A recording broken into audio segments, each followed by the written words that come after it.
कक्षा 11 इतिहास के प्रिय विद्यार्थीगण,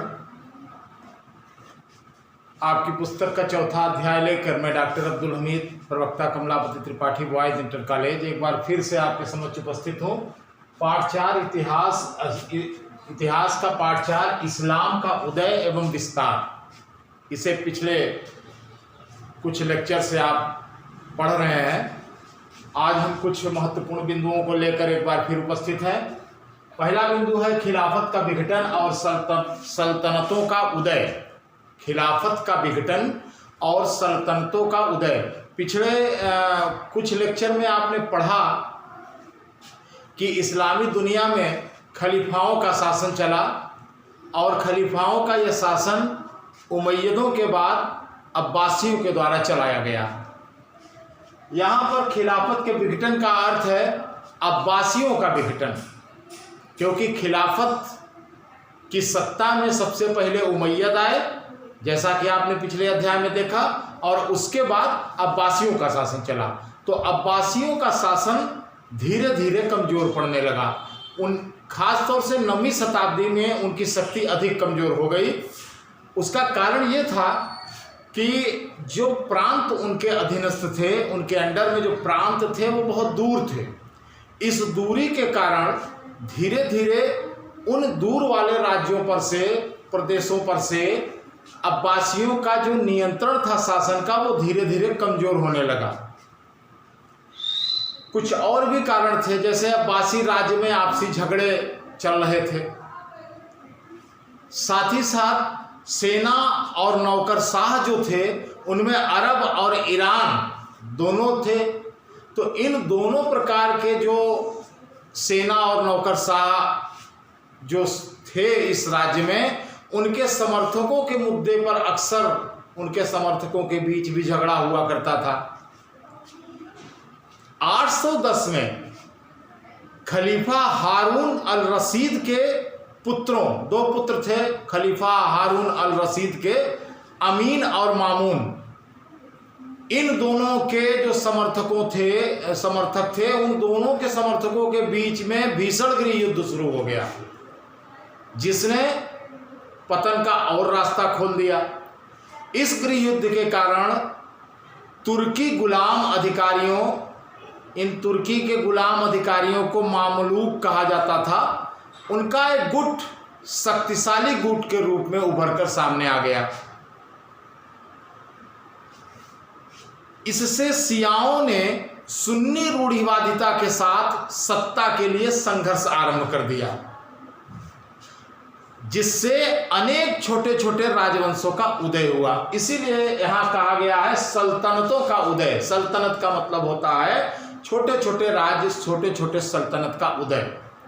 तो जैसे ही अब्बासियों की सत्ता कमजोर पड़ी, छोटे छोटे शक्तिशाली गुट थे जो राजवंशों के रूप में अपना अस्तित्व बनाने लगे। ठीक है, तो आइए जानते हैं कुछ ऐसे छोटे राजवंशों के बारे में जिन्होंने अब्बासियों से सत्ता हस्तांतरित की और कुछ क्षेत्रों पर अपना कब्जा किया, अपने अधिकार में लेकर उन पर अपनी सत्ता स्थापित की। तो यहाँ हम खुरासान और तुरान आदि अक्सास, यानी जो उस समय का खुरासान बहुत कई बार नाम आया है, महत्वपूर्ण राज्य था, क्षेत्र था। खुरासान और तुरान ये अक्सास के पार वाले क्षेत्र थे। यानी इन अक्सास के पार वाले क्षेत्रों में 2 महत्वपूर्ण वंश उभरे। याद रखिएगा, नोट करिएगा, वो थे ताहिरी और समानी।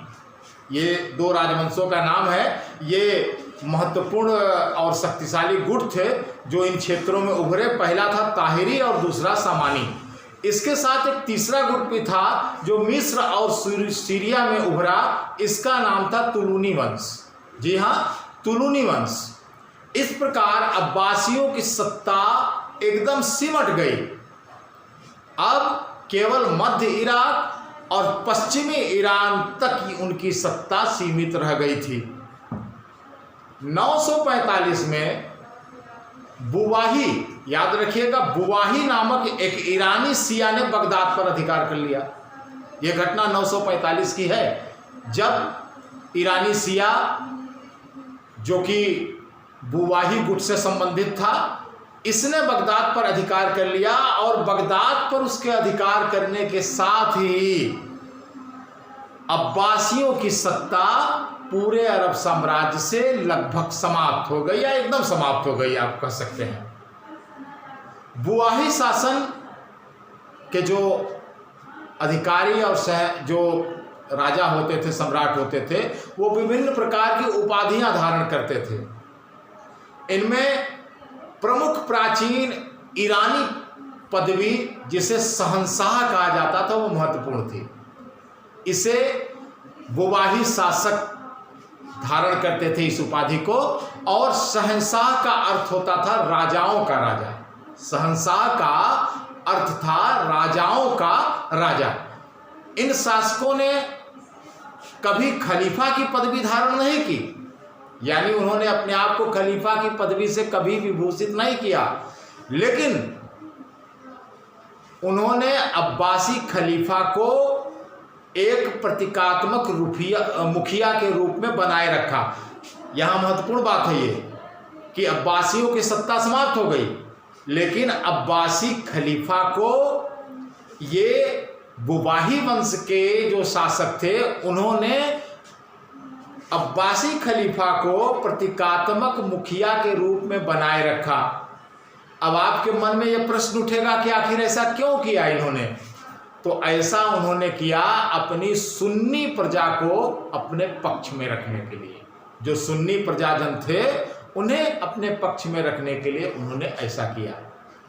तो एक तरीके से उन्होंने जब खिलाफत यानी मुखिया को, खलीफा को जब उन्होंने एक प्रतीकात्मक मुखिया के रूप में बनाए रखा, तो इसका अर्थ ये हुआ कि उन्होंने खिलाफत को बनाए रखा। तो थोड़ा इस पर हम लोग और बात करते हैं कि खिलाफत को कैसे बनाए रखा और क्यों बनाए रखा।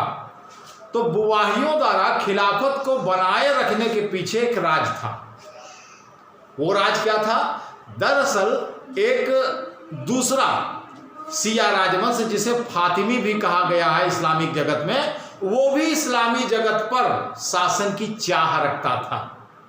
जी हाँ, फातिमी राजवंश जो शियाओं से ही संबंधित था, वो इस्लामी जगत पर शासन की चाह रखता था। ऐसे में खिलाफत समाप्त न करने की चतुर चाल से वहाबी सुन्नियों को अपने पक्ष में रखना चाहते थे। वो तो शिया थे वो भी, लेकिन वो सुन्नियों को अपने समर्थन में रखने के लिए इस्लामिक मुखिया यानी खिलाफत के मुखिया को उन्होंने उसका एक जो महत्व था उसे बनाए रखा। ठीक है। ऐसे में खिलाफत समाप्त न करने की चतुर चाल से उन्होंने फातिमी जो समुदाय, ये फातिमी जो गुट था शियाओं का, उसे सत्ता से दूर रखने में भी सफलता प्राप्त करना चाहते थे इस चाल के जरिए। आइए अब जरा शियाओं के इस दूसरे राजवंश फातिमी के बारे में भी जान लेते हैं। फातिमी कौन थे? बच्चों मैं आपको बता दूं, फातिमा हजरत मोहम्मद साहब पैगंबर जो इस्लाम के थे उनकी पुत्री थी, उनकी बेटी थी। तो ये राजवंश जो था, शियाओं का ये जो गुट था फातिमी, वो अपने आप को बीबी फातिमा से जोड़ता था। ठीक है, जोड़ता था। उनका दावा था कि वे बीबी फातिमा के वंशज हैं, अतः इस्लामी जगत पर राज करना उनका हक है। ये लोगों को वो बताना भी चाह रहे थे। सन 969 में फातिमी लोगों ने मिस्र को जीत करके फातिमी खिलाफत की स्थापना की, और मिस्र की जो पुरानी राजधानी अब तक थी फुस्तात वहां की राजधानी थी, उसे हटा करके उन्होंने काहिरा को राजधानी बनाया। और मैं आपको बताना चाहूंगा कि काहिरा की स्थापना उस दिन की गई थी राजधानी के रूप में मिस्र की, जिस दिन मंगल ग्रह का उदय हुआ था। यानी मंगल ग्रह के उदय वाले दिन फातिमी साम्राज्य ने मिस्र की राजधानी को फुस्तात की बजाय काहिरा को राजधानी के रूप में स्थापित किया था। ये दोनों राजवंश यानी बुवाही और फातिमी वैसे तो आपस में प्रतिस्पर्धी थे, एक दूसरे के दुश्मन थे, पर दोनों ही शिया प्रशासकों, विद्वानों और कवियों आदि को आश्रय देकर एक महत्वपूर्ण कार्य करते थे। ठीक है, चलिए आपने ये जान लिया ये छोटी छोटी सल्तनतों के बारे में। अब हम बात करेंगे एक और बिंदु की। 950 से 1200 के बीच इस्लामिक समाज की एकजुटता, एक विशेष अवधि दी गई है 950 से 1200। इस बीच छोटे राजवंश होने के बावजूद इस्लाम ने प्रगति की, उनमें एकजुटता बनी रही। ये कैसे संभव हुआ, आइए इस पर थोड़ा सा गौर करते हैं। दरअसल 950 से 1200 के बीच इस्लामिक समाज किसी एक राजनीतिक व्यवस्था या अरबी भाषा के आधार पर एकजुट नहीं था, बल्कि सामान्य आर्थिक सांस्कृतिक प्रतिरूपों के कारण वो एकजुट बना रहा। वो कैसे बताऊं मैं आपको। राजनीतिक विवादों या विभाजनों के बाद भी एकता कायम करने के लिए राज्य और समाज को एक करके देखा नहीं गया, बल्कि उनको अलग करके देखा गया। यानी राज्य और समाज को अलग करके देखा गया ताकि राजनीतिक झगड़े से समाज में वैमनस्यता, अलगाव न पैदा होने पाए। और इस्लामी उच्च संस्कृति की भाषा के रूप में फारसी को बढ़ावा दिया गया। ये एक महत्वपूर्ण कार्य था जिससे इस्लामी एकजुटता बनी रही।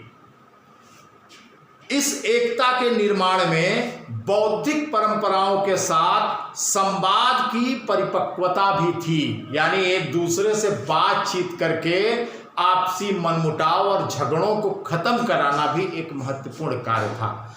और सबसे बड़ी बात थी कि जो उस काल के विद्वान थे, कलाकार थे, व्यापारी थे, वो इस्लामी दुनिया के किसी भी देश में, किसी भी तंत्र में, यानी किसी भी राजवंश में जा करके वो एकदम बिना किसी प्रतिबंधों के खुले रूप से घूमा फिरा करते थे, अपने विचार लोगों के साथ बांटा करते थे, साझा किया करते थे।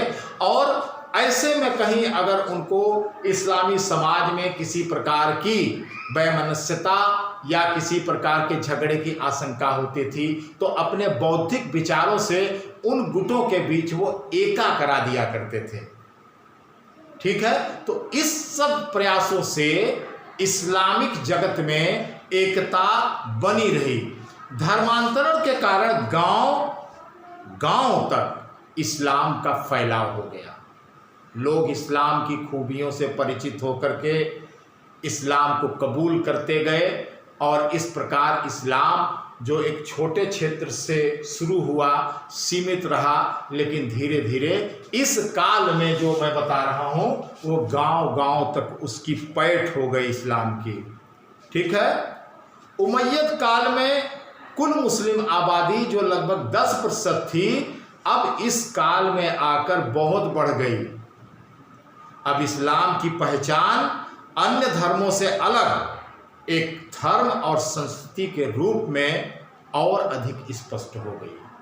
ठीक है, तो आइए इसके बाद एक अन्य महत्वपूर्ण बिंदु की हम लोग चर्चा करते हैं, वो है तुर्की सल्तनत का उदय। जी हाँ, तुर्की सल्तनत का उदय।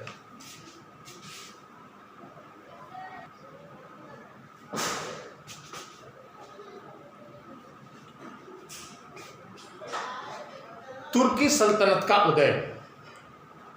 तुर्की सल्तनत का उदय 11वीं और 12वीं शताब्दी में हुआ और इस सल्तनत के उदय के साथ अब अरब और ईरानी के साथ तुर्क एक तीसरे प्रजाति समूह के रूप में इस्लामिक दुनिया के अंग बने। तुर्क तुर्किस्तान के मध्य एशियाई घास के मैदान के खानाबदोश कबाइली थे। इन्होंने इस्लाम की शिक्षाओं और नीतियों से प्रभावित होकर धीरे धीरे इस्लाम को अपनाया था। तुर्क एक बेहद बहादुर प्रजाति के लोग थे। वीर योद्धा और कुशल घुड़सवार के रूप में उन्हें ख्याति प्राप्त थी। अब्बासी, समानी और बुआही, जिसके बारे में मैंने अभी आपको पीछे बताया, इनके प्रशासन में तुर्क लोग गुलामों और सैनिकों के रूप में शामिल हुए और बाद में वफादारी और अपनी योग्यता के बल पर उच्च पदों पर पहुंच गए। इस क्रम में महान तुर्क गजनी के बारे में बताना महत्वपूर्ण होगा। गजनी सल्तनत की स्थापना 961 में अलपतगीन ने की थी और इस राजवंश को मजबूती प्रदान किया गजनी के महमूद ने, जिसे हम महमूद गजनवी के नाम से भी जानते हैं। गजनी या गजनवी एक सैनिक वंश था जिनके पास तुर्कों और भारतीयों जैसी पेशेवर सेना थी अपनी। गजनवियों की शक्ति और सत्ता का केंद्र खुरासान और अफगानिस्तान था। गजनवी खलीफा से, जो गजनवी थे वो खलीफा से सुल्तान की उपाधि प्राप्त करना चाहते थे ताकि सुन्नियों में उनकी पैठ गहरी हो जाए और खलीफा भी सुन्नी गजनवियों को समर्थन देकर शिया सत्ता के प्रति संतुलन बनाए रखने को तैयार थे। यहाँ तुर्कों के एक महत्वपूर्ण घटक, एक महत्वपूर्ण वर्ग सल्जुक की बात करना महत्वपूर्ण होगा। तुर्कों का एक वर्ग सल्जुक के नाम से जाना जाता था। सल्जुक तुर्कों के जो समानियों और कारखानियों, समानी तो आपने पढ़ा, अब ये कारखानी एक अलग वर्ग आ गया, इसके बारे में आप जान लें। जो कारखानी थे वो इस क्षेत्र की तरफ पूर्व से आने वाले गैर मुस्लिम तुर्क थे, यानी वो मुस्लिम नहीं थे लेकिन तुर्क प्रजाति से संबंधित थे और वो पूर्व से आए थे। इन्हें हम कारखानियों के नाम से इतिहास में जानते हैं। तो समानियों और कारखानियों की सेनाओं में ये सैनिक के रूप में भर्ती हुए। इस प्रकार तुर्कों का तुरान में प्रवेश आरंभ हुआ। बाद में सल्जुक तुर्कों ने अपने आप को तुगरिल और छागरी बेग, ये दोनों भाई थे, सगे भाई थे आपस में, इनके नेतृत्व में एक शक्तिशाली समूह के रूप में उभरे।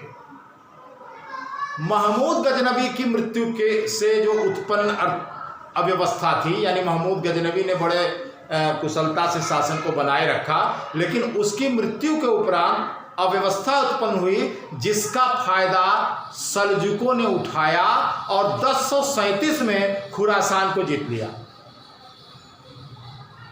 स्थिति मजबूत हो गई सल्जुक तुर्कों की। उसके बाद उन्होंने निशापुर को जीता। निशापुर एक महत्वपूर्ण नगर था और यह शिक्षा का एक महत्वपूर्ण फारसी इस्लामिक केंद्र के रूप में इसे ख्याति प्राप्त थी। महत्वपूर्ण और महान विद्वान उमर खय्याम का जन्म इसी स्थान पर निशापुर में हुआ था।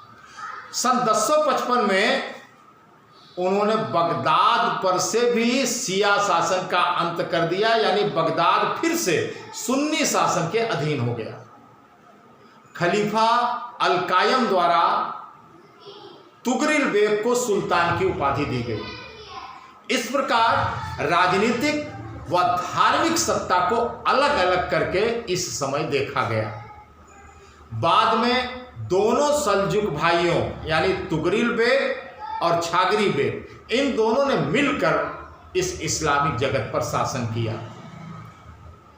इन भाइयों के बाद इनका एक भतीजा था जिसका नाम था अल्प अरसलान, जो इनके उत्तराधिकारी के रूप में कार्य किया। इनके शासन में सल्जुक तुर्कों का, यानी कि जो उनका भतीजा था अल्प अरसलान, उसके शासन में सल्जुक तुर्कों का साम्राज्य काफ़ी विस्तृत हुआ, यहाँ तक कि वो अनातोलिया तक फैल गया। अनातोलिया आज के आधुनिक तुर्की को कहते हैं। तो इस प्रकार हम देखते हैं कि खिलाफत के पतन से लेकर के और तुर्कों के उदय तक महत्वपूर्ण घटनाएं हुई अरब जगत में, इस्लामिक जगत में, और आगे और भी महत्वपूर्ण पॉइंट हैं जिसके बारे में हम आगे चर्चा करेंगे। तो आज के लेक्चर को हम यही समाप्त करते हैं। धन्यवाद।